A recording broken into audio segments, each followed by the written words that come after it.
हाय दोस्तों, कैसे आप लोग। मैं उम्मीद करता हूँ आप लोग ठीक होंगे। छुट्टी को लेकर के और सैलरी को जो कटौती है उसको लेकर के एक बड़ी अपडेट आई है कि सैलरी अब नहीं काटा जाएगा। कोई भी वर्कर का, किसी भी वर्कर का या कोई भी कफील या कंपनी नहीं काटेगा।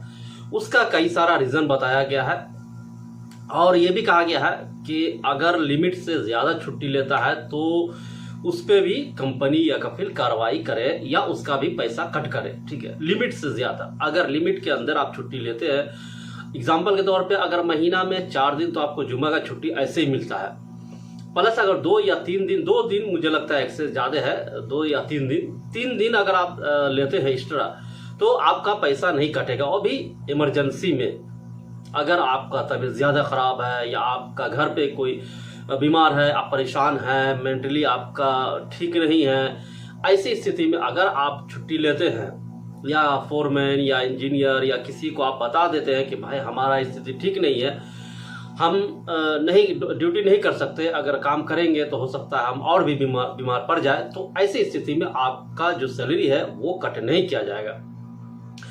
पहले कैसा था कि फोरमैन अब्सेंट लगा देता था और टाइम कीपर के पास जाता था पेपर और वो अब्सेंट के साथ ही उसका सैलरी कट कर देता था। अब ऐसा नहीं है। अगर फोरमैन या इंजीनियर या आपका सुपरवाइजर कोई अब्सेंट भी लगा दे, फिर भी एचआर जो टाइम कीपर है वहां तक पहुंचते पेपर आपका प्रेजेंट हो जाएगा। ठीक है, उस सैलरी में नहीं कटेगा, सैलरी आपका नहीं कटेगा। ठीक है ना। तो ये है कानून नया जो आया है उसमें। और रही बात ओवर टाइम की, तो ओवर टाइम उसमें नहीं दिया जाता है। जिस दिन आप छुट्टी कर रहे हैं वो सिर्फ प्रेजेंट आपको मिलेगा, 8 घंटे का जो ड्यूटी ओवर है वो मिल जाएगा, बाकी ओवर टाइम आपका नहीं मिलेगा। तो ये सारे चीज़ है। अगर आप इस चीज़ को समझते हैं कि हाँ हमको कितना छुट्टी लेना चाहिए तो ठीक है आपके लिए। अगर 5, 6, 7 अगर आप लेते हैं तो फिर आपका भी पैसा काटा जाएगा, फिर आप उसमें कुछ बोल नहीं सकते, क्योंकि ये जो कानून है वो सबके लिए बराबर है। ठीक है, इसमें ये नहीं वर्कर के लिए, फोरमैन का भी है, वर्कर का भी है, चार्ज हैंड का भी है, सबका इसमें शामिल किया गया। ठीक है, अब जो खबर आई है मैं आपको बता दूं उससे पहले आप सबसे रिक्वेस्ट रहता है कि चैनल सब्सक्राइब जरूर कीजिएगा और लाइक शेयर कर दीजिएगा। तो चलिए देखते हैं खबर क्या है दोस्तों। सऊदी अरब के ह्यूमन रिसोर्स और सोशल डेवलपमेंट मिनिस्ट्री ने एक बड़ा फैसला लिया है जो उन कर्मचारियों के लिए राहत की खबर है जो खराब परिस्थितियों की वजह से ड्यूटी पर नहीं पहुंच पाते हैं। अब यदि कोई कर्मचारी बारिश, सड़क हादसा या अन्य इमरजेंसी परिस्थितियों की वजह से अपनी ड्यूटी पर देरी से पहुंचता है या नहीं पहुंच पाता है तो उसकी सैलरी नहीं काटी जाएगी। ये साफ साफ कहा है कि अगर किसी कारण से आप नहीं पहुंच पाते तो नहीं कटेगा। ठीक है, उसकी सालाना छुट्टियों में कोई कटौती नहीं होगी।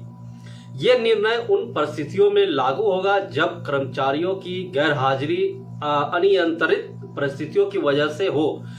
अब कंपनी और कफीलों को निर्देश दिया गया है कि वो कर्मचारियों के अधिकारों का ध्यान रखें और ऐसी स्थितियों में अनुचित कार्रवाई न करें, सख्ती न करें, यानी अनुचित यानी सख्ती उस पर न करें, प्रेजेंट डाल दे। ठीक है, सऊदी अरब ने डोमेस्टिक कैटेगरी जैसे फैमिली ड्राइवर, हाउस हेल्पर, चौकीदार, मकसला, यहाँ वहाँ काम करने वाले विदेशी कर्मचारियों के लिए न्यूनतम आयु सीमा तय कर दी है। हालांकि ये सीमा पहले भी था, 21 साल ही था पहले, अभी फिर भी इसको रीयूज किया है। अब डोमेस्टिक वर्कर के लिए 21 साल से कम आयु की विदेशी कर्मचारियों को वीजा नहीं दिया जाएगा। इसका मतलब है कि सऊदी अरब में 21 साल से कम उम्र के वर्कर को कफील या कंपनी नियुक्त नहीं कर सकेंगे। ये कदम सऊदी अरब में कर्मचारियों के अधिकारों और सुरक्षा को सुनिश्चित करने के लिए उठाया गया है। ये नए नीति सऊदी अरब में काम कर रहे श्रमिकों के लिए सकारात्मक बदलाव लाने का संकेत देती है। इससे न केवल कर्मचारियों को उनके अधिकार मिलेंगे बल्कि उन्हें बेहतर कार्य परिस्थिति भी प्रदान की जाएगी। माहौल भी होना चाहिए। तो ये कुछ आप इसको समझ लीजिएगा कि किस तरह से आपको करना है, क्योंकि बहुत सारे लोग ऐसे हैं कि बीमार के बहाना बना करके सो जाते हैं 2-2 दिन 3 दिन। ऐसा नहीं कीजिएगा, नहीं तो आपका घाटा होगा।